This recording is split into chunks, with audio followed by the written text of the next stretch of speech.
All right, it's Monday, November 10th, just about 7 o'clock, going inside for the city council meeting.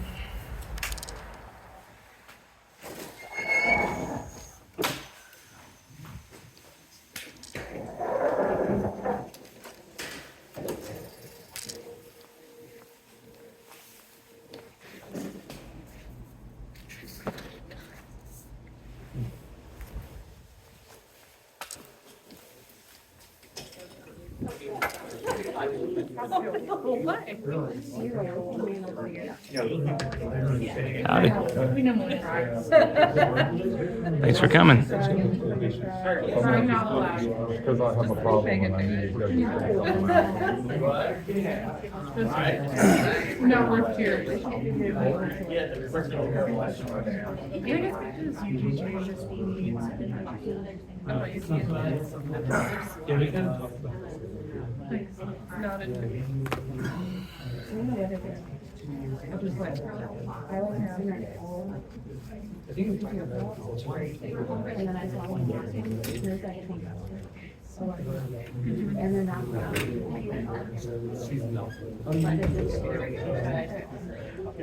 I think it's because it isn't vacation. Vacation is hours. Remember I told you there's like a wellness line and then there's a business bonus?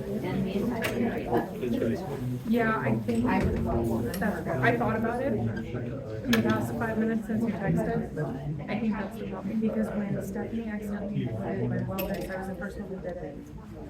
As wellness hours, like wellness, which is the line, it did it as hours instead of like it took it off of my salary. That may have been a whole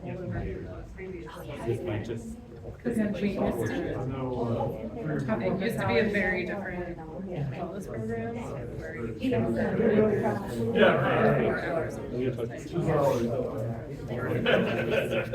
Yeah, so she accidentally clicked wellness, which she did hours. And it doesn't give you additional hours for you. Like your usual pay. It just like compares that. So you have to get hours of bonus. So I was thinking that it would feel like you're doing vacation, vacation, like that's not vacation. Like it's not going to change your life. Which is that traffic jam in front of my house. But I don't have to switch it. My house. I'll find My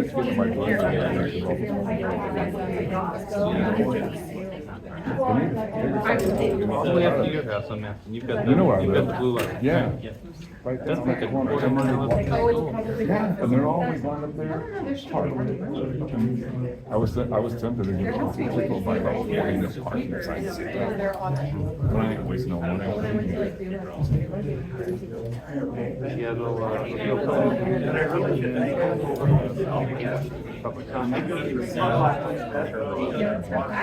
got little timers I for know, if I could tell them where I live, because then I'll go back to I'm sure I'm supposed to be there. Anyone's allowed to be there. But I can't. I guess I can't really complain if you lose and pick any. I know this is public because anything's going You don't have to be a resident to public comment. Comment.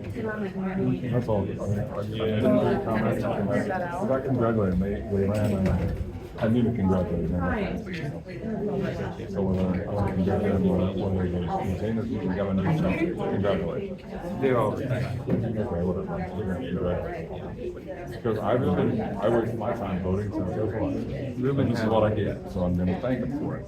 Ruben had opposition, the guy on the right in the red cardigan. And You're then, gonna go and hear something funny. I didn't realize I was running for so many people. Because whenever unopposed, I'll put my name in. I'll put my name in there every time.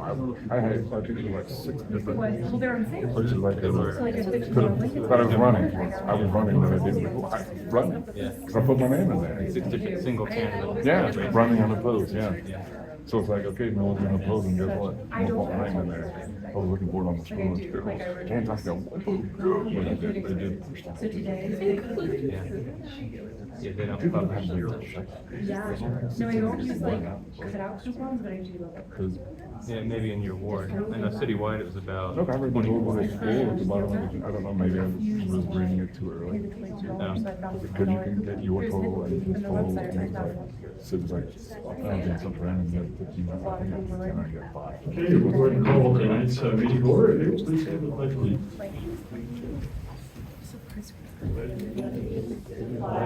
Of the United States of America, and to the republic for which it stands, one nation, under God, indivisible, with liberty and justice for all. Roll call, Madam It's hard Clerk. here to hear what you have to say. Mayor Pate? Here.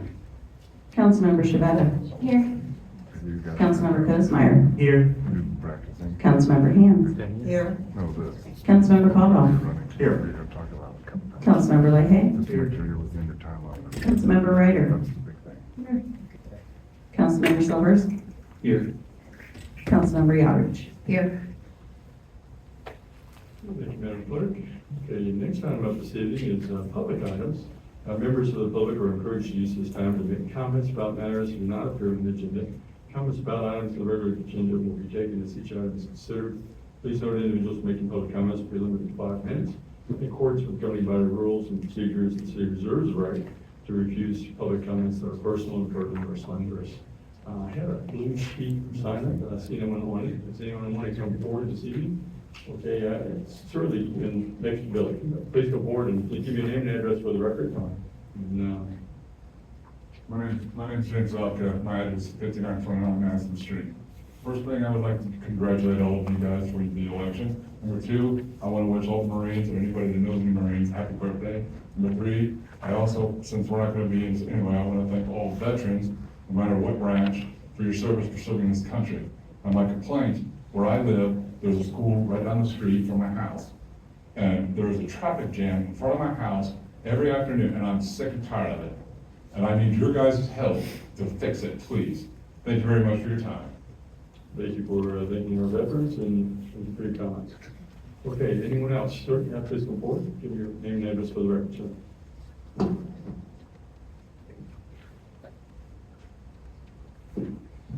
My name is Eric Klim, and I live at 8007 West 60th Street. Good evening, council members. My name is Eric Klim. I live here in Merriam. I'd like to bring to your attention something happening in our community's storm sewer system that could have serious environmental consequences for Turkey Creek and the wildlife that call it home. Recently, fiberglass lining work was done on our storm sewers, a process that involves inserting a resin-coated fiberglass sleeve and curing it in place with heat produced by a steam machine. This method is meant to reinforce old pipes, but if it's not done carefully, it can release toxic chemicals, especially styrene, into the water system. I walk and bike the Turkey Creek Trail regularly, and I've seen the wildlife that depends on that creek.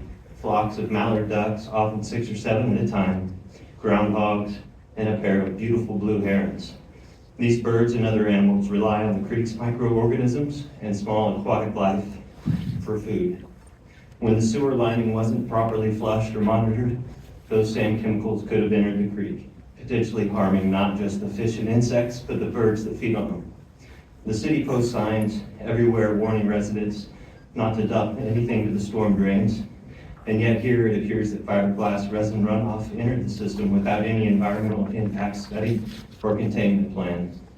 I'm asking the council to review this project and ensure that the contract followed all environmental safety standards, the water testing be conducted downstream of the lining area, and the future infrastructure repairs in Merriam require the environmental review before work begins, especially when they're this close to Turkey Creek. Protecting our local waterways protects the birds, animals, and the fish, and the people who enjoy this community every day. It is our duty to be responsible stewards of the nature areas. Thank you for your time and your attention to this important issue. Thank you, sir. Mike, come on forward, sir. Name and address for the record. Greetings. Before you vote on anything tonight, we need to acknowledge the contradictions sitting in this room. At the last meeting, the mayor used official government forum to politically campaign, making comments that were unmistakably political. He used this dais and staff time in the city broadcast to promote his own narrative, and the public was denied any chance to respond. That was just the most recent of a series of brazen misuses of public resources and an abuse of the platform that belongs to the residents of Merriam, not to any individual office holder. Bob's hypocrisy is all the more thick when we consider the mayor's supposed interest in transparent government, and that the very first word in our city's mission statement is transparency. The first thing apparently also you forget when it's convenient for you, Bob. Today the agenda brings two new proposals to attack public speech. One limits dialogue on social media, and the other limits our community from talking to each other, petitioning as you call it. Then that's like that's some sort of disease you have to cure. Kim Jong-il would be so proud of you today, Bob. The timing is impossible to ignore. This is obviously retaliation. You're not going to trick any judge or jury on this. You cannot preach order and neutrality while exercising political privilege from the bench and then shrinking the public's ability to speak. That double standard undermines trust, violates the First Amendment, and invites lawsuits like you've already got going this year. Tonight, I ask you to apply the same rules to yourselves that you're preparing to impose to the people you claim to serve. Bob, you've attacked open records, you've attacked open meetings, you've attacked public comment, and you've abused the dais to deliver your own political comment, and then adjourned like a coward you are before the public had a chance to speak. Shame on you. I will specifically address your two latest attacks you proposed in today's agenda later in this meeting. Is there anyone else who would like to make a comment this evening? Okay, hearing none come forward, I will close out the meeting, the public forum portion. Next item up this evening is consent agenda. All items listed under this heading are considered to be routine by the City Council, may be enacted by one motion.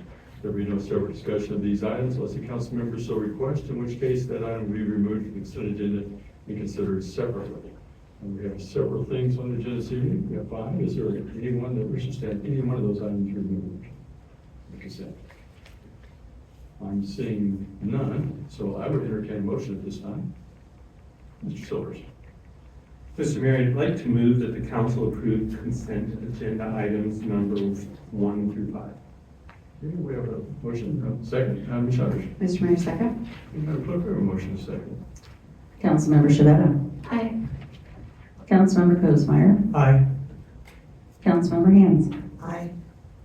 Councilmember Caldwell. Aye. Councilmember Leahy. Aye. Councilmember Ryder. Aye. Councilmember Silvers. Aye. Councilmember Yodrich. Aye. Motion passes 8-0. Thank you, Madam Clerk. Next item up this evening is the mayor's report. First item up is a Native American Heritage Month proclamation. You guys know how I love proclamations, so I'm going to read it for you. Whereas, during National Native American Heritage Month, we recognize the invaluable contributions of Native peoples who have helped shape our country and honor the hundreds of tribal nations that continue exercising their inherent sovereignty. And whereas, Native communities have passed down rich cultures, knowledge, traditions, and ways of life. And whereas the City of Merriam recognizes that throughout history, Native peoples, cultures, identities, and governments were not always seen as a part of this nation, but as a threat to it. And whereas today we acknowledge their contributions have brought prosperity to all of us, and their diverse cultures and communities continue to thrive and lead us forward. Whereas this month we celebrate Native American history and culture and are reminded that with a commitment to our founding ideals, we can address the wrongs of our past and become a better nation and city. Now therefore I, Bob Pate, by the virtue of the authority vested in me as the mayor of Merriam, Kansas, do hereby proclaim November 2025 as Native American Heritage Month. And I urge all Merriam residents to observe this month with the appropriate programs, ceremonies, and activities, and to celebrate Friday, November 28, 2025, as Native American Heritage Day. Proclaimed on this 10th day of November 2025, Bob Pate, Mayor. Do we have anyone this evening, Madam Clerk? Okay. Well, let's give all Native Americans. Thank you. Okay, next up is confirm the appointment of Sarah Limbacher, Bill Bailey, and Nita Dillon to the Planning Commission for the terms expiring December 31st, 2028. I'd like to propose those individuals to be reappointed. Does anyone like to make a motion on that? Go ahead, Ms. Shutters.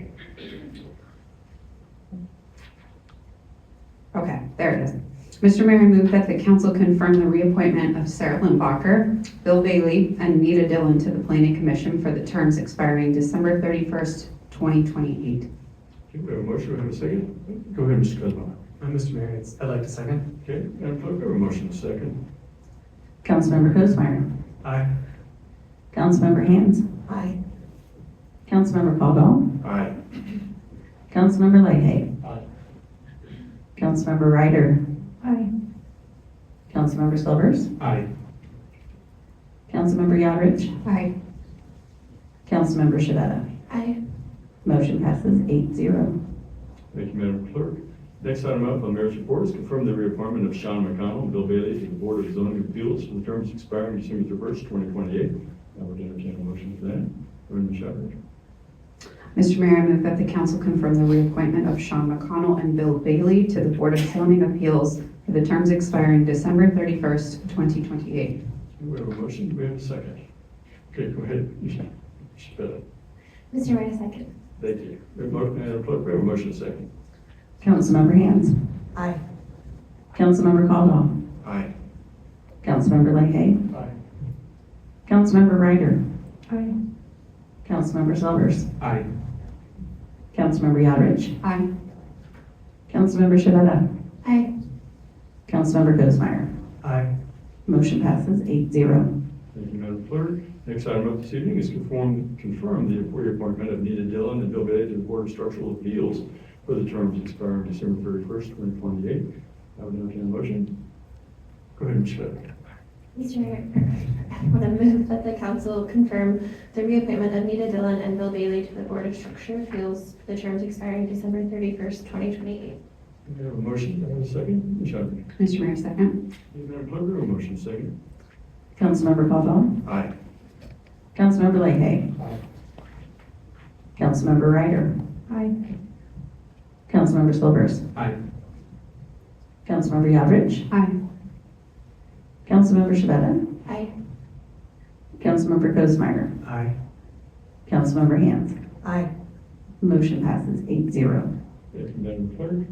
Next item of the evening is confirm the reappointment of Kathy Stoll, Doug Murphy, and Alex Suppel to the Parks and Recreation Advisory Board for the terms expiring December 31st, 2027. I would entertain a motion. Ms. Shepherd. Mr. Mayor, I move that the council confirm the reappointment of Kathy Stoll, Doug Murphy, and Alex Suppel to the Parks and Recreation Advisory Board for the terms expiring December 31st, 2027. Okay, we have a motion. Do I have a second? Mr. Silvers. Mr. Mayor, I'd like to second that. Hey, Madam Clerk, we have a motion a second. Councilmember Leahy? Aye. Councilmember Ryder? Aye. Councilmember Silvers? Aye. Councilmember Yodrich? Aye. Councilmember Shavetta? Aye. Councilmember Goesmeyer? Aye. Councilmember Hans? Aye. Councilmember Caldwell? Aye. Motion passes 8-0. Thank you, Madam Clerk. Okay, well, that takes me to other items. I always like to list a few things that I and other council members have been doing over the last, this is 3 weeks, so it's a little bit longer report. Please bear with me. Okay, I spent much of the last 3 weeks getting to know my constituents one-on-one. Although I hate elections, it's a great time to find out what people feel about the city. I'm happy to report that they love it. I attend the OPFG retirement breakfast. It's always great to hang out with like-minded public servants who offer you unconditional support. They're excited to have Trader Joe's coming to Merriam. I don't know how many of you got out on November 4th, but I went out and voted. It's one opportunity for each of us to get to say what we want for our future. I appreciate everyone for exercising the right, no matter how they voted. I hosted an election night watch party at my residence in Merriam. I wish I could have invited all the people who supported me, but that was not feasible. Just know everyone, and it was appreciated. I and a couple council members attended the employee lunch and learn where PD gave us valuable information on how to keep from being scammed. Thank you for providing this knowledge, Chief. I thought I was pretty savvy, but it turns out these criminals are stealing billions of dollars every year from people just like me. So be careful out there. I and a couple council members attended the opening night, the Denver Art Gallery opening night. If you missed it, I encourage everyone to get down to the community center, check it out. Great food is always on it. Thank you. And a council member assisted me in picking up all my campaign signs. We appreciated the assistance. I think we were glad we've gotten that out of our way and we've cleaned up our city of all those signs. I know I was tired of seeing them myself. I went around the city, gave each resident a card for hosting my sign. I know how much pain it was to have to mow around all those signs all summer. Personally, wanted to thank them for that. And tomorrow, which was mentioned earlier, thank you, sir, is Veterans Day. I'd like to acknowledge all the veterans in our audience. And with that, I'd like for all veterans that's currently here this evening, please stand and be recognized.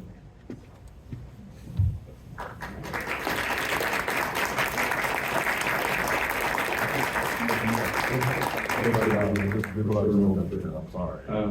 And something, I don't know if people know this, but this day is celebrated each year on November 11th, which most people know. But did you know that it commemorates the ending of World War I on November 11th, 1918? I think I knew that. You did that? Yeah. Okay, very good. Well, By force, yeah. there you go. Good for you. I unfortunately did not. Jake can tell you all about it if you I want. bet he could. I'm sure he told you. Okay, it rightfully acknowledges all those who have served and are currently serving our country. Freedom's not free without these brave individuals serving in all branches of our military. They potentially risk their lives every day so that we can live the lives that we enjoy. Some of these veterans lost their lives, some have been physically injured or mentally scarred in the performance of their duties. Our request for you this week is that you thank a veteran, any veteran you meet or you know, for serving. They deserve our appreciation. And then I want to acknowledge 3 of our council members took the last Merriam advisory, the last Merriam Citizen Police Academy. This is an 11-week course that covers a variety of topics. It gives citizens an opportunity to learn more about what a police officer does. Some of these topics include court procedures, traffic enforcement, use of force, including a taser demonstration. Some council members might have voluntarily been tased. DUI procedures, criminal investigation techniques, weapon usage, tours of our city and county facilities, and a variety of other topics. I encourage anyone who has not attended this course to please do so. It's offered, is it twice a year? Once a year. Yeah, Chief says it's once a year in the fall. It will give you a whole new appreciation for what our police officers do and what they have to know and how difficult their job is. Police Chief McLaughlin presented everyone with a certificate at their graduation ceremony. I was not able to attend, but feel it's important to show my appreciation for these council members taking the time to learn more about our police department. I would like to ask council members Shavetta, Yadrich, and Kuzmeyer to come down to the front with me for a special presentation.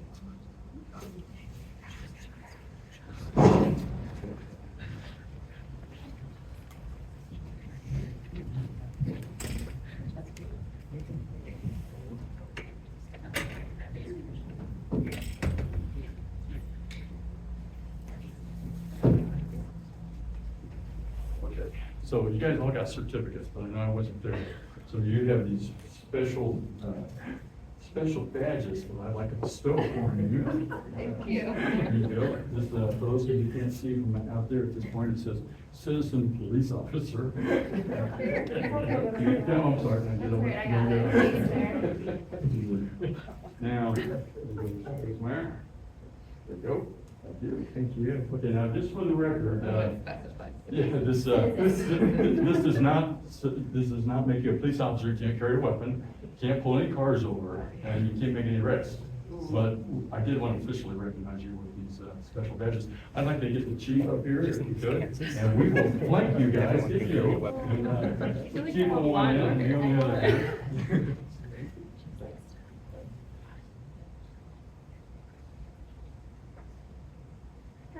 Thank you. Very cool. Keep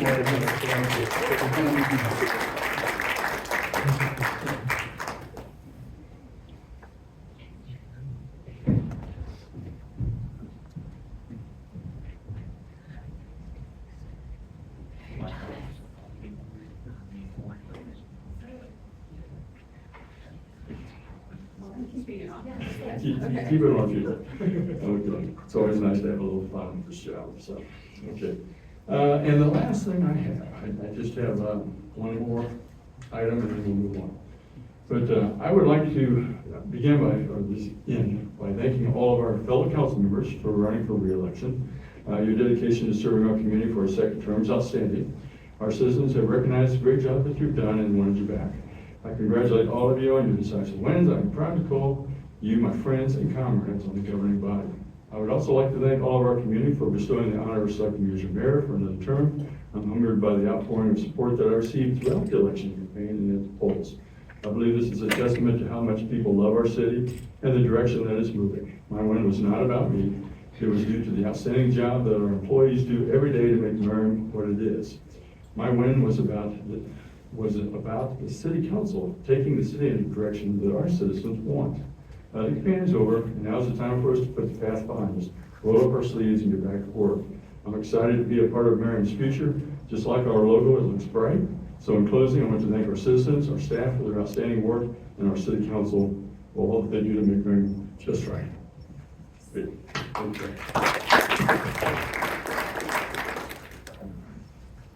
We're done with that. Okay. Looks like next item up is council items. Consider approval of an agreement with BHC.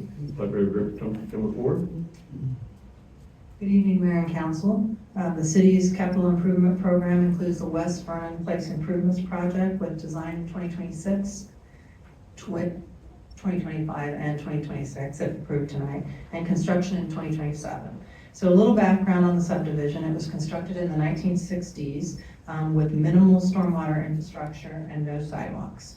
So in 2019, the subdivision was scheduled for sidewalk installation. However, due to strong resident feedback, the city council canceled the project at that time. There were also a number of stormwater concerns in the neighborhood.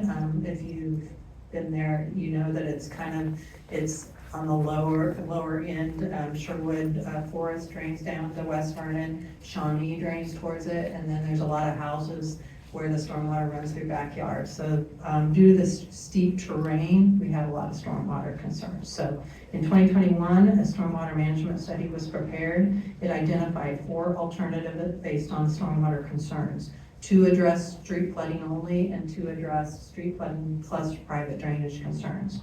Based on the cost and the obligation for the city to manage stormwater in the right-of-way and to meet APWA standards, we're recommending an option to address street flooding only.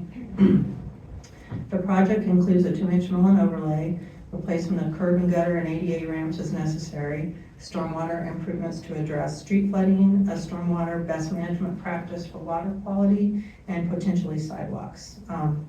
Prior to beginning design, we'll be sending out a survey to residents to ask them, since it's been 6 years since they responded on the sidewalks, whether they want new sidewalks and whether they want to improve the existing islands or remove them during construction. Currently, the islands are a little difficult for our snow plows and fire trucks to maneuver, but the residents also maintain those islands, so now's our opportunity to find out, do they really want these islands? The results of the survey will be presented to council to assist in the decision on whether we will install the sidewalks or remove the islands. We're also going to be collecting pavement cores, just to make sure that we can do a mill and overlay. As you know, recently in Quail Creek, we found out that we didn't have adequate pavement thickness. We're hoping that's not the case here, but we're going to go ahead and confirm that with the pavement cores. The design cost is $341,310, and I'd be happy to answer any questions. Do you have any questions? Go ahead, Judge. I just want to clarify one thing on the agenda, just for everybody's benefit who might not understand this part. But we are requesting $341,000 right now, but the full budget of the full project is $4.45 million, right? Correct. Okay. Clarification then. Michelle? Yeah, I have a question about the surveys. Will we mail the survey to every resident in the neighborhood, and then there'll be like an online survey that they complete, or how will that process? We were planning to mail them, and then we'll include a postage envelope prepaid so that they can mail them back. Can we make it even more accessible where we do like a QR code? So I'll be honest, I wouldn't mail something back typically. So it removes one more barrier so we get the most feedback. Yes, we can do that. Yeah. We didn't want to make it all online, even though it'd be easier because we didn't know if there's elderly neighbors, but we can do that as well. The accessibility, just if there are people that would prefer, where they'll like, hey, I got this in my mail, I'm gonna scan it and do it really quick, because that's what I would do, Yes. just to catch everybody. Go ahead, Ms. Collins. Thank you. How much of the neighborhood do we anticipate doing the 2-inch mill and overlay in? The entire neighborhood. Assuming we can do the mill and overlay, hopefully that's the case with the asphalt thickness. Ms. Ray? How's the design fee for gonna work if they choose to do sidewalks? Right now, sidewalks are included. Okay, so it'll be a deduct. Yes. Go ahead, Ms. Cleveland. I understand probably we don't have the plans that out right now about how sidewalks are going to go in, but I know it was contentious. Is it gonna be an all or nothing thing, or is it gonna be like a street by street, or? So we haven't, we don't know for sure. I Yeah. think we're gonna compile the data and then make a staff recommendation and then come back to you. I mean, the council could decide 51, 49%. We're going with, 51%, or if there's a reason, we want to make a different decision. I think that would be the easiest way to make the decision, but we wanna, leave it up to your decision, but we'll give you some recommendations and different alternatives if we think those are appropriate. I was gonna ask, are we gonna track survey responses by address? Yes. Okay. Because we're gonna allow one vote per household. Good question, Council. Go ahead, Michelle. Sorry, another question on the survey. I think you said by the, well, I don't know if it said in the packet, but when do you plan on sending the survey out? In the next couple weeks. Okay, great. And we'll get a copy of that too. Yes. Okay, awesome. Thank you. Any other questions? It's a good one. Well, with that, one other question, go ahead. I'm sorry, it's sidewalks, if that's chosen, are we looking at just one side of the street, not both? One side. Okay, thank you. And when we send out the survey, we've already looked at what side we think is the most appropriate. I mean, there's no perfect side, but based on the terrain, like limiting having to put up any retaining walls, getting around streetlights, manholes. So we're gonna send that out so everybody knows which side of the street the sidewalks would be on. Well, all right. Well, I would entertain a motion, and I would probably defer to somebody in Ward 4, maybe. You want to make a motion, Mr. Bennett? Yeah, I'll do it. Thank you. Mr. Mayor, I move that the council approve an agreement with BHC for design services for the West Vernon Place Improvements Project in the amount of $341,310. Okay, we have a motion, we have a second. Mr. Goodman. Mr. Mayor, I'd like a second. Okay, we have a motion, second, Madam Clerk. Councilmember Ryder. Aye. Councilmember Silvers. Aye. Councilmember Yodridge. Aye. Councilmember Shavetta. Aye. Councilmember Cosmeyer. Aye. Councilmember Hammond. Aye. Councilmember Caldwell. Aye. Councilmember Lahey. Aye. Motion passes 8-0. Thank you, Madam Clerk. Next item on the city is consider council policy 13.0 social media policy. It's like we have city administrator guard. Hello, good evening, council. Tonight we're presenting the city's social media policy. It outlines how the city manages, monitors, and engages our social media channels. The policy ensures that our social media presence remains consistent, transparent, and legally compliant while still being welcoming and informing to residents online. We all know that the way that individuals receive communication is evolving, and social media has become one of our most powerful communication tools. We don't currently have a formal social media policy, and that leaves staff without clear guidance. And so we want to make sure that we're giving our staff clear guidance while still being able to communicate appropriately with our residents. The new policy establishes clear parameters for how the city manages its pages while ensuring consistent enforcement and protection of public rights. The policy defines what qualifies as an official social media channel and clarifies that it's used for communication about city services, programs, and events. It outlines content moderation standards, specifically when comments may be hidden or removed. It confirms that all social media channels are public records and subject to QORA. Distinguishes city managed pages from any personal or non-city accounts, and it emphasizes the engagement must be monitored consistently and applied without viewpoint or discrimination. Like I mentioned, this applies to all city social media channels that's operated by our marketing team. It does not apply to personal social media by elected officials or employees. The policy will be posted on the city's website. We'll do a news article about it, so you choose to pass this. And it will be linked in all of our official social media channels as well. The marketing team has already been briefed on this policy and will begin to follow it as soon as it is adopted, if you so choose to. We just want to make sure that we're protecting the city, respecting the participation that happens on our social media channels, and ensures that everyone, staff, elected officials, and the residents have a positive and effective communication tool. I'd be happy to answer any questions. Questions from Ms. Gardner? I do have some.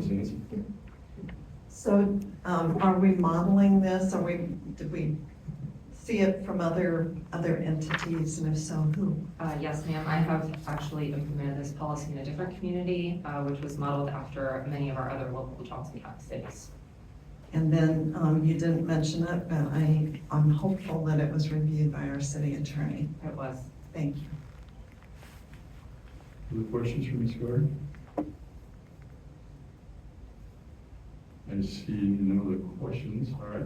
Before we entertain a motion, I'd see a hand up in the audience this evening. Please come forward, sir, and address the record.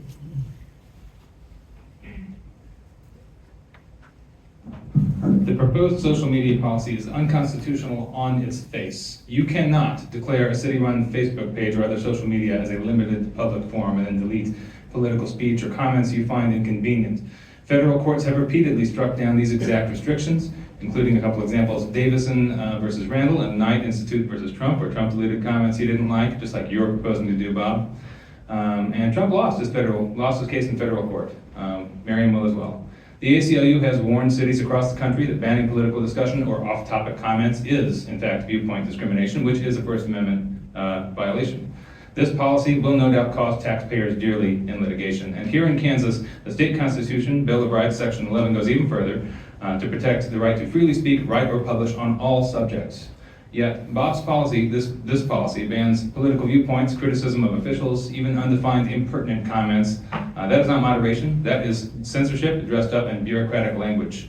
If the mayor can use an official forum for political speech, residents certainly have the right to respond on public platforms. You cannot claim to protect transparency while deleting the public's speech.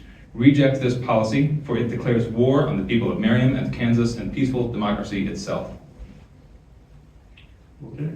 Is there anyone else that has any comments concerning this particular topic? Mr. Mayor, Yes. would it be possible for the city attorney to respond to some of that accusation about First Amendment rights? Mr. Dink, would you like to make any comments at this time? Sure. So, LOL. there are two types of public forums that can be made available to the public. For example, your forum at the beginning is largely an open public forum where we don't restrict or restrain the content, and we largely solicit any type of feedback. Social media pages, however, and there are Supreme Court cases on this. In fact, there are Supreme Court cases dealing when individual members of an elected body use their own social media platforms to post and create an open public forum where they're not restricting the content. And what I mean by an open public forum versus a limited public forum, what our policy says is the primary thing that makes it a limited public forum is it says that the posts shall be constrained to the topic of the city's post, the city's original post, and any non-topical materials will be removed. The case law that indicates you can create that kind of a limited public forum as long as you were actively policing it, making sure that that's true, and you're doing so in a content neutral way, meaning you're not picking a winner or a loser, you're just trying to make sure that the content is in fact specific to the post itself, rather than letting someone come in and engage in hate speech and someone else comes in and engages in any type of what you might consider relatively fairly open First Amendment speech. As long as you don't do that, as long as you in fact restrict it to the post that's made, you actively police it, it's a permissible, what's referred to as a time, place, and manner restriction on speech. So I've reviewed this. I've in fact written social media policies like this, not just for you all, but for other municipalities. And there is case law out there that as long as you do the things that I just mentioned, you can create a limited public forum. If you don't police it, if you don't actively go out and make sure that the posts are in fact restricted to the topical conversation, and you allow far-ranging speech, you can effectively create an open public forum. And some of the litigation has resulted in that. But I've talked with staff, They are aware of what we need to do to make this policy effective in creating a limited public forum. So I think we're prepared. My question would be, sir, if somebody makes one of these posts that isn't content oriented to what we've said at 5 o'clock on a Friday evening, and we don't address that until Monday morning when staff gets in there, does that create any issues for us? Caitlin could probably address it. We do put in our policy that that there is a possible delay. And as long as you show some level of diligence in policing the content, then I think generally the case law supports that you can create the limited public forum. You don't have to monitor it 24/7 and take it down within 5 minutes or anything like that. Thanks, sir. Would you like to respond to this one? That is almost exactly what I was gonna say, and I will say that while we try not to work when we're not at work, we still do. And so I'm not gonna promise that it's gonna be a 5-minute thing, but I can't imagine a situation where it would take Friday at 5 to Monday at 8. Thank you. All right. Okay, go ahead, Ms. Ryder. Do we have an estimated amount of time you think it would take for staff to monitor this? We monitor it anyway. To be honest, we currently go through and review all comments that are made. Just right now, we have no formal policy on the content management, and this just implements the content management that we're already reviewing anyway. Any questions, Ms. Green? No other questions? Thank you.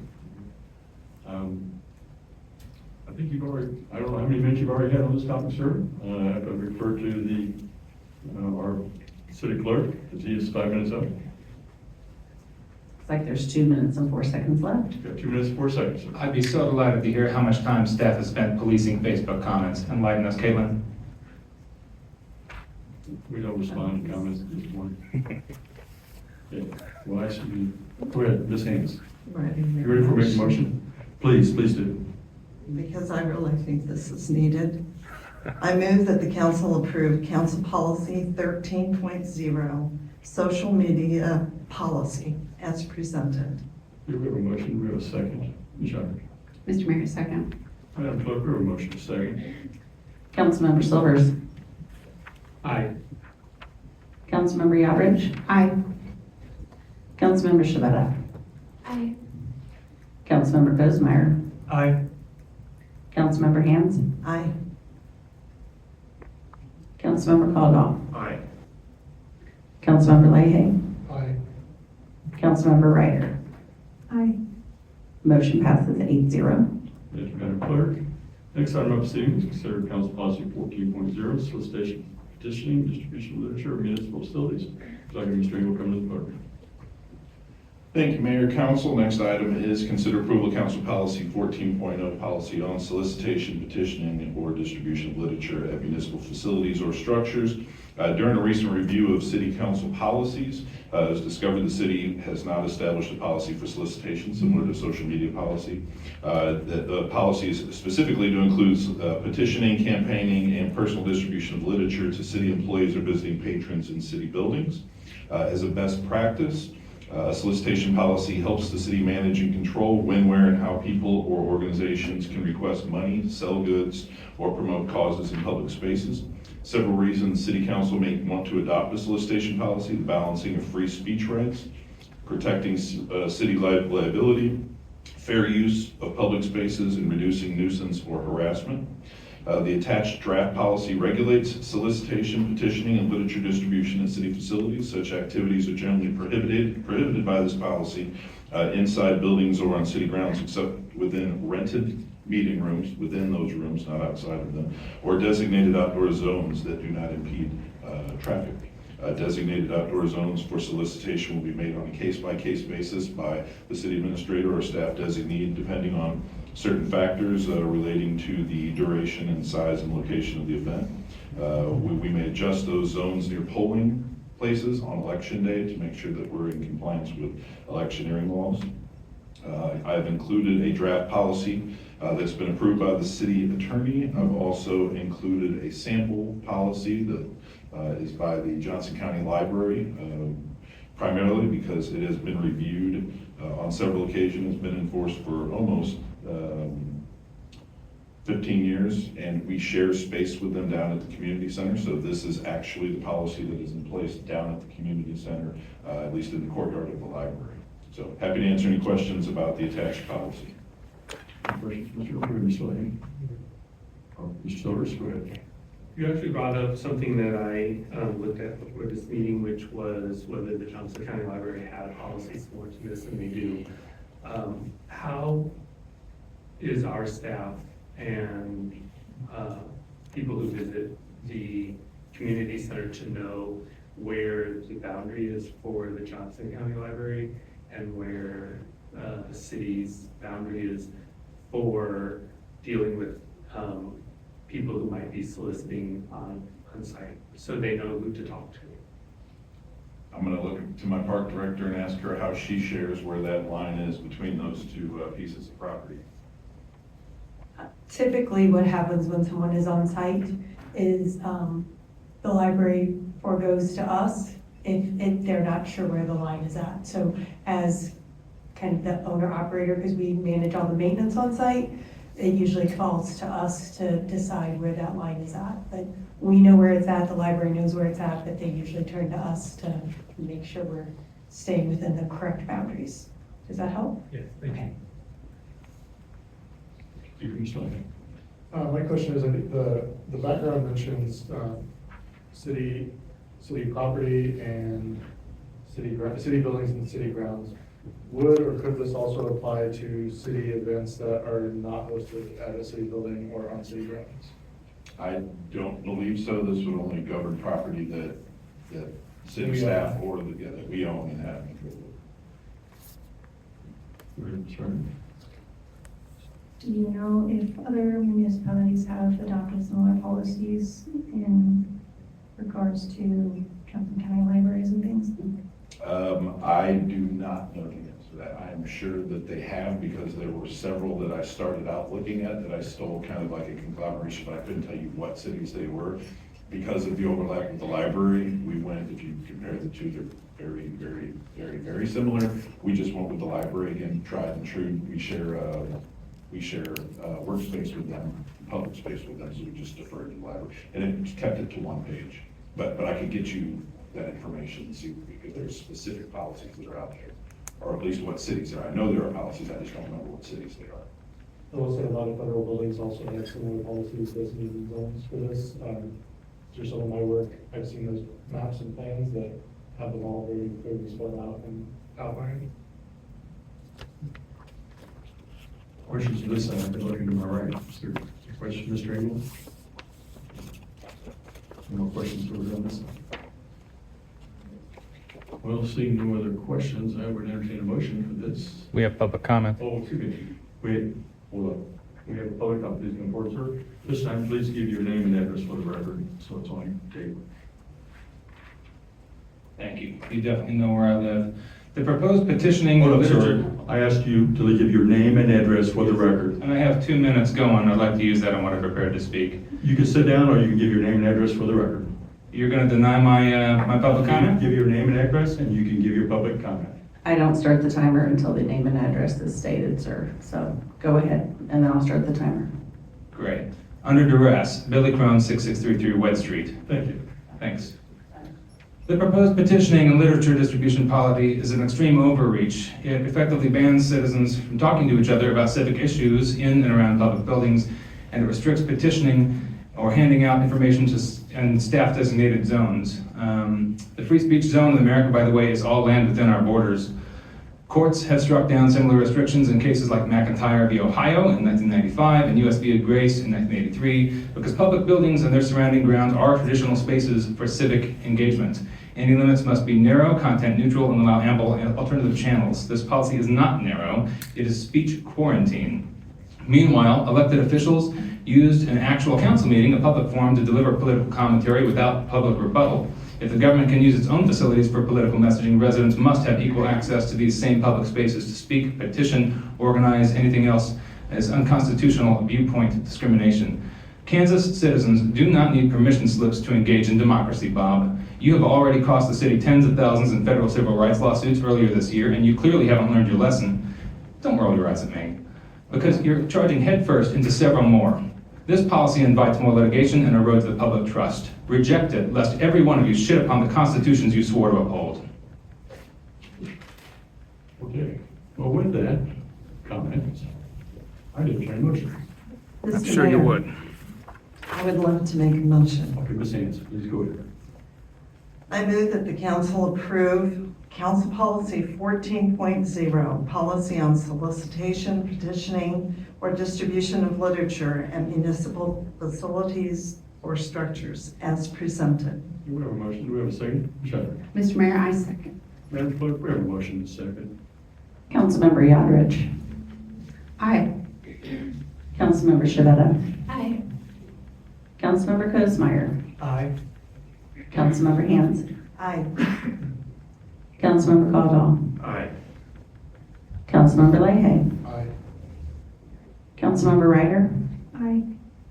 Councilmember Silvers. Aye. Motion passes 8-0. Thank you, Madam Clerk.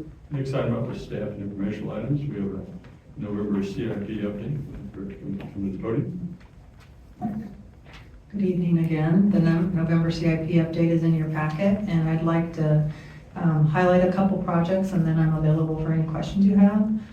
For the 2025 street and drainage project, I'm happy to say that we got the paving done last week. They're finishing up on the speed table.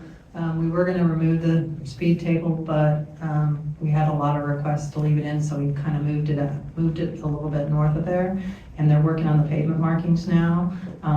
But next week we'll be doing sod and restoration, and then we'll walk the project and make sure there aren't any punch list items, and we'll be done for the year.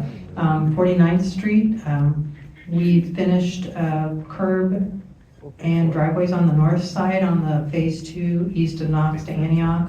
We're starting driveways tomorrow on the south side. We've got the curb 90% done. And then starting on November 14th, there will be a full closure at Antioch, between Antioch and Benson, while they cut down the grade a little bit. That's a really steep hill, so we're trying to cut it down a little bit to prevent cars sliding down into the intersection. And then hopefully we're paving, we have to watch the weather because it's getting cold, but we'll focus on getting that done and then paving, and then we'll finish up the sidewalk as soon as we can. So we're getting closer on that project too. And I'd be happy to answer any questions you may have. When do they shut down the asphalt plants, or how cold is it forward? I don't know the exact, but yeah. So usually there's some warm weather, so we're just gonna have to keep an eye on that. And if it's 50 and rising, we can do pavement. So hopefully it doesn't keep this weather. I mean, it's supposed to get warmer and we can get this done. Good. Any questions? Go ahead, Mr. Silver. I have a question on the 49th Street project. I see that they are removing dirt to make way for the sidewalks on the south side, which is exciting. I did notice that there's still some AT&T utilities in the middle of what I think will be the sidewalk near Knox and 49th Street. I thought all the utilities were done moving there. I did too. So let me go check on that. So you're saying an There's a tower AT&T right there. off of Knox? Probably 30 feet from the intersection on 49th Street. In the road? No, it's on, I'm sorry. In the road? No, it's where they cleared dirt for the sidewalk. There's a tower about 30 feet east of Knox on 49th Street on the south side. So I was just surprised to see that because I was pretty sure the utilities already came through and moved it. Let me check into that and I'll get back with you. Thank you. Go ahead, Mr. Have we ever gotten a price tag on the underground utilities average? No, they don't give us any invoice until the very end of the project because it's time and materials. So they gave us an estimate. We're getting really close on that project as well. I will say that, the underground utilities has made a market improvement to China Mission Parkway in that view. Even with the poles still slightly there, it looks so much better.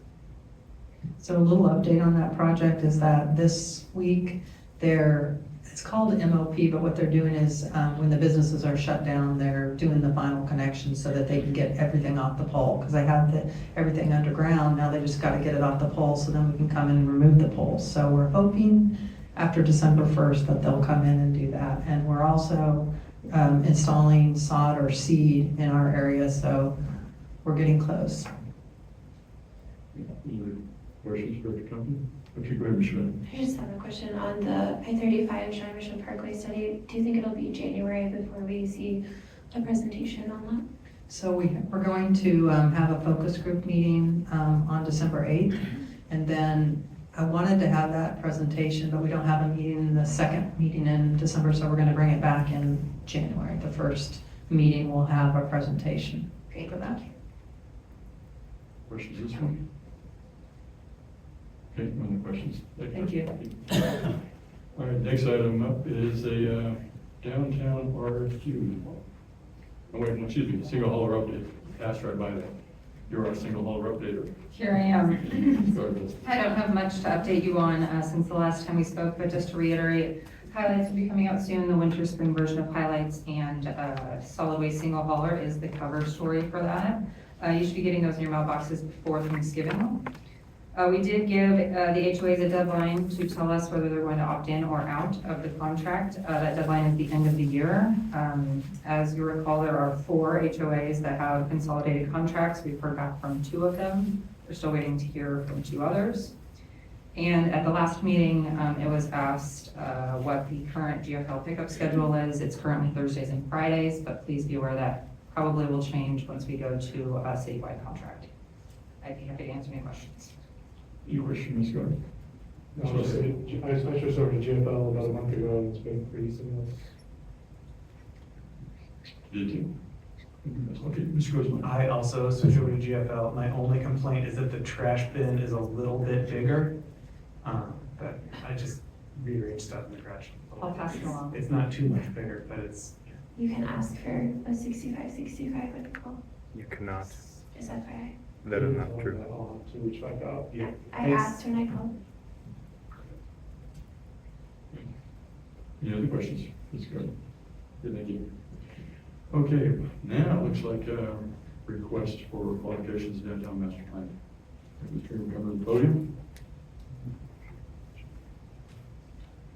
Thank you, Mayor, Council. This is really a memo. There's not really any formal action being requested, but as you are aware, we have a history of flooding downtown. We've been working with the Army Corps of Engineers since 2002.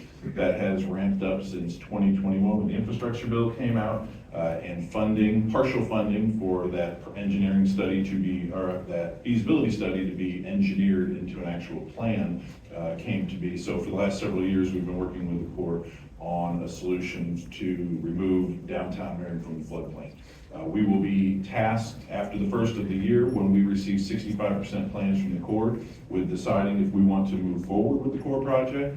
We have told the Corps that it's been many, many years in the making, so we will take as much time as we need to have a good community conversation about what the future of downtown should be. Staff has been putting together for the last 6, 7, 8 months a variety of data points and some smaller studies to help aid you in your decision, and the public and their understanding and feedback that they provide on the project.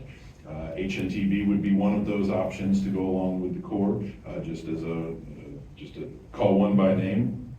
One of the things that we don't have that I believe that the council is going to want to have is some feedback from the public. What does the public want from downtown? We've asked a lot of questions and surveys. We've had a lot of studies downtown that touch on downtown, kind of have maybe some high-level visioning. What we have not had is a robust public conversation about the vision of downtown, a downtown that's free of the constraints of the floodplain. That we would envision that master plan would include a robust communication portion of it that would be surveys, stakeholder interviews, downtown businesses, residents, council members, again, a variety of stakeholders, perhaps the business community in the larger metropolitan region. We don't really know who would be involved in all that. That's what we would envision, so that we can come together and hopefully find some sort of a shared future of downtown, whether that's a downtown that looks like it does now, or something drastically different, or something in between. So we would propose putting out an RFQ, a request for qualifications, versus an RFP, which would be a request for proposals. Request for qualifications effectively is what it sounds like. We are asking qualified firms to perhaps partner with other firms and tell us what they have done in the past that would be similar to what we would be looking for, what are their qualifications, as opposed to giving us a more finite plan. This would be a little bit more iterative, I guess, in terms of we would build this as we go based on feedback and based on the realities of what we're working with down here. So you have a draft version of what staff would envision without having had a public conversation about this, what the RFQ would look like. We think that it's time is of the essence to get this out, if possible, by the end of the month. So because with the holidays, we kind of want to try to hit in between some of these different windows, which is not the best time to do it, but we need to get on this by next year, kind of have this running once we have that core information. So staff would just be seeking, if you have any comment tonight, any feedback, any questions you might have right now, or you certainly can just shoot me an email with any comments that you would have. But this would be the draft RFQ as we would envision it going out. So the plan would be we would take any feedback either tonight or over the next couple of weeks that we get from the public or from the council, and we would come back with a final version of this at the next meeting for formal approval so we could release it the next day. A lot of information. I'm gonna take a breath. Question, Mr. Engel, for Ms. Lang. Can we see a better rendering on the Comp 2040 plan? That really does haunted, I think, a lot of us for. We would hope at the end of the master plan, we would have a full set of new visioning documents. Okay. Go ahead, Ms. Schmidt. As part of this RFQ, would we attach like the work that has been done, like the comp plan, the 5701, Merriam, is that the downtown that we looked at? Yep. Well, the street plan that we'd already looked at. Yeah, all of these will actually be links. Okay. So all of these documents are online, or at least on our server. We would create links to those so that people, we would imagine that this is not a master plan, even though it is a RFQ. This is not a master plan that's starting at ground level. We're on at least first base. So we want people to build off of some of those studies. We want those studies and the feedback we've already received to guide some of this, but we really do want it to be as open, as broad as we can, so we can end up seeing if there is, if we can develop a shared vision of what a future downtown might be. I have one more question too. Sure. So submittals, excuse me, submittals will be due January 9th. What's the timeline of reviewing those and letting them know who is awarded the project, I guess? All of those numbers are kind of up in the air depending on what happens. We just had to plug something in, but if January 9th was the date, we would probably try to review those by the end of January, so we can start scheduling interviews beginning of February. Ballpark. Thank you. Any other questions, Mr. Engel? Go ahead. My only other question is, since this is a draft, do you feel like it's 95% done? Well, depending on the feedback I receive, I mean, yeah, we would clean up the dates. We would want to clean up a few of the responsibilities. We'd want to get the links updated, take any feedback, but I would anticipate, based on feedback that I received from the council or the public, that this is about 90. Seems really done. Yeah, again, it's an RFQ, so it's a little bit more broad, generic, open. The RFP would have been a little bit more detailed. We initially produced two. The RFP was about 4 times as long as this. And we decided that it steered the ship a little bit more than perhaps it should. We wanted it to be a little bit more broad, a little bit more input, well, a lot more input from the public. Thank you. I have a comment. I think the RFQ is the right way to go, because then that way we can interview people and form a relationship with, kind of based on their background and where they're coming at the project from, where we need them to be. So I think that's a better approach, so it's not someone just saying, this is what we want to do. Thank you. Can you tell us a little bit about the distribution method for this? Is it like we do with RFPs where we just post them and people come to us, or what are we doing? We would put it up on a couple services. We will put it on our website. We have firms that we're familiar with that we know. We would just reach out to other firms that we know do master plan documents. So we would kind of scatter to the wind, but there are services that we would upload it to. Ms. Lane?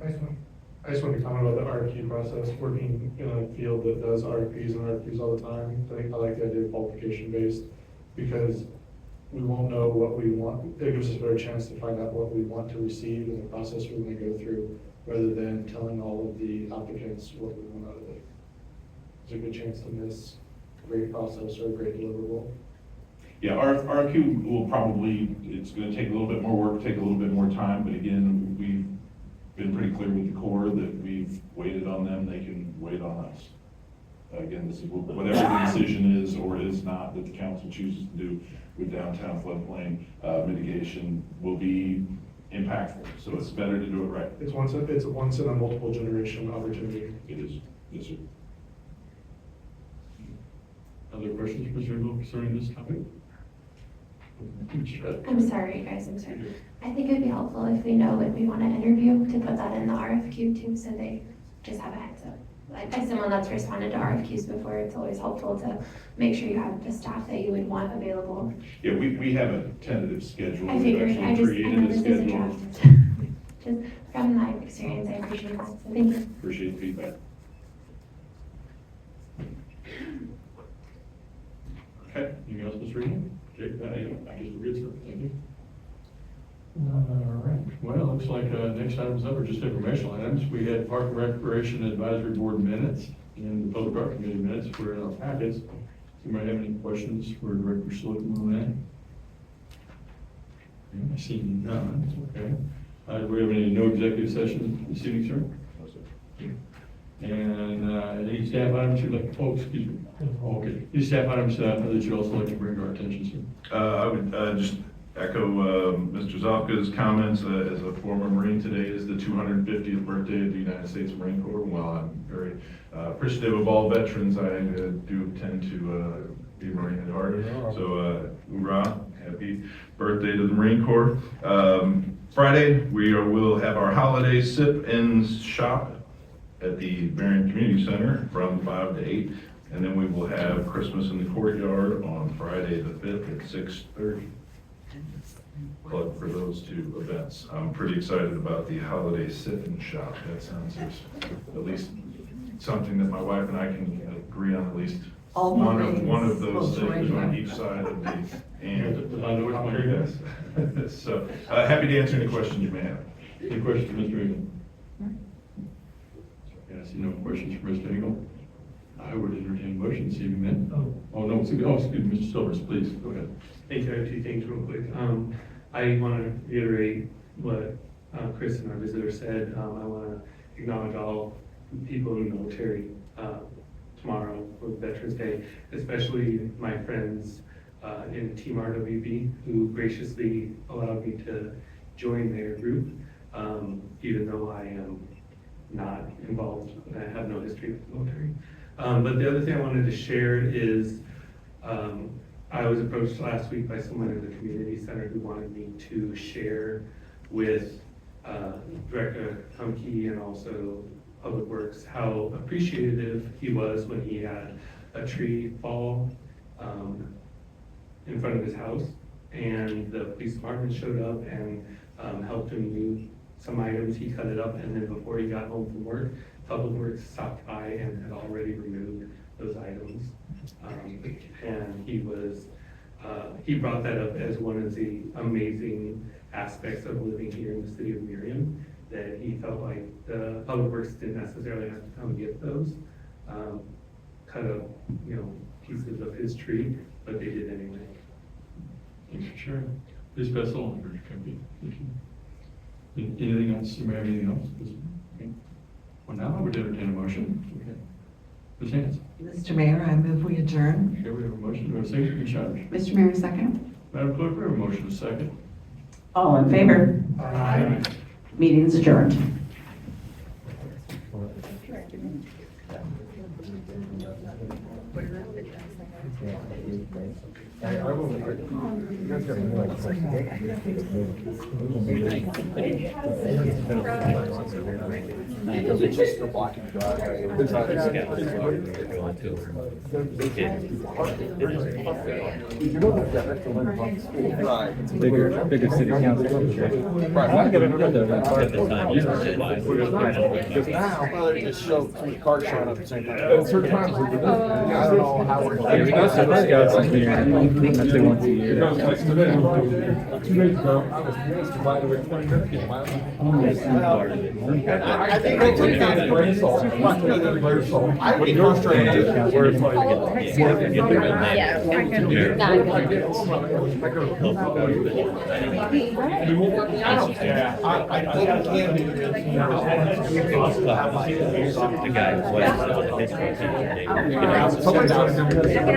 You do?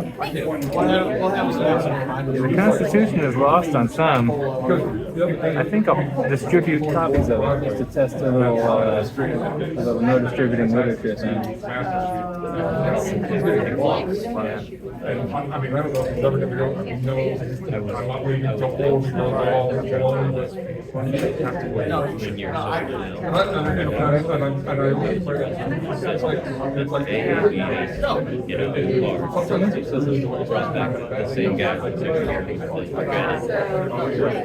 Oh, Anderson. Did you know that? Is no longer employed on City Merriam? Yeah, I've been watching the deposition. I can do like Anna's deposition. That's the same guy that came. I was in what I thought was a safe place at the AA meeting. I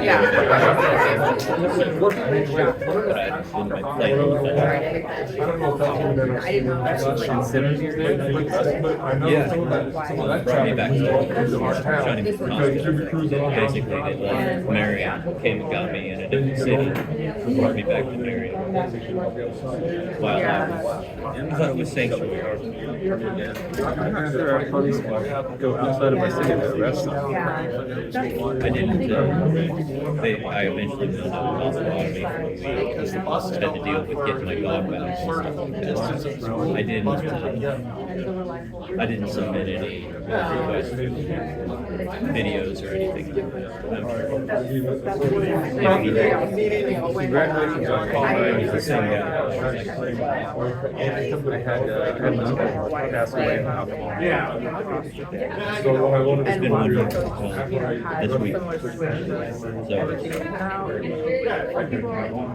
my is calling every day. 363. 2 days will be 365. Okay.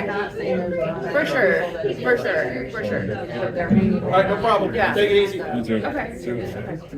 Alcohol harms a lot more people, I think, than weed. Here in Kansas, alcohol's legal and weed isn't. I've never heard of anyone ruining their life from marijuana. You know? I've had to quit both of them. It's a nice badge, Ruben. Thank you. Wear it with pride. Sure, yeah. Same here. Bless you. Stay in touch. No, I know. Yeah. And maybe it has been resolved a while ago, but maybe it hasn't been resolved. Okay, I'll reach out and see.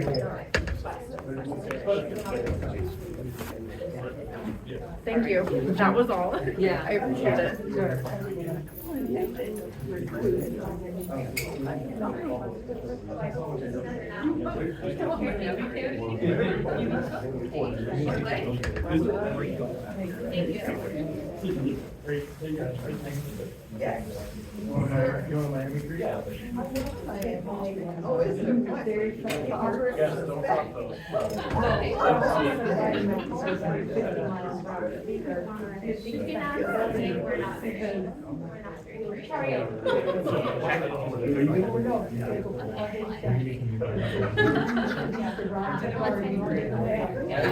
Yeah, he will say it. All right, I'll see you in the morning.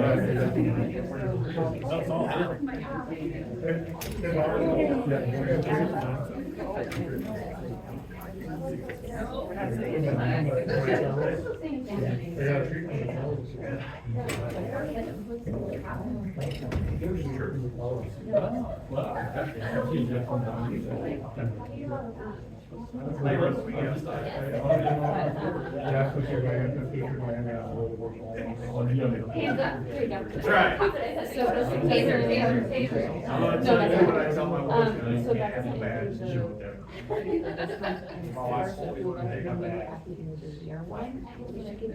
yeah.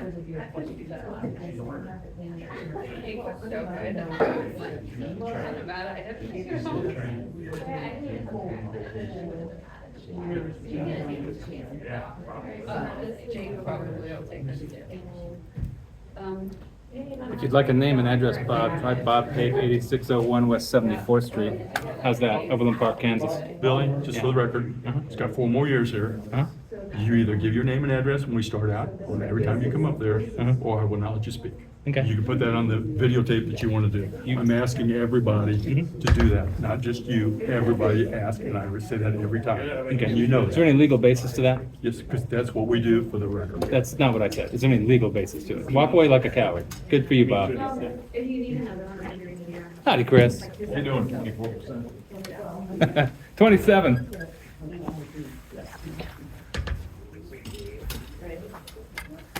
Thanks for the email. Oh, yes, you're welcome, and thank you guys. That was a shocker. It was a tired evening. Sure. And I brought in like a handful of signs, some food, and then there was just so many messages and things going on, I just totally forgot about it. Have a nice one. You too.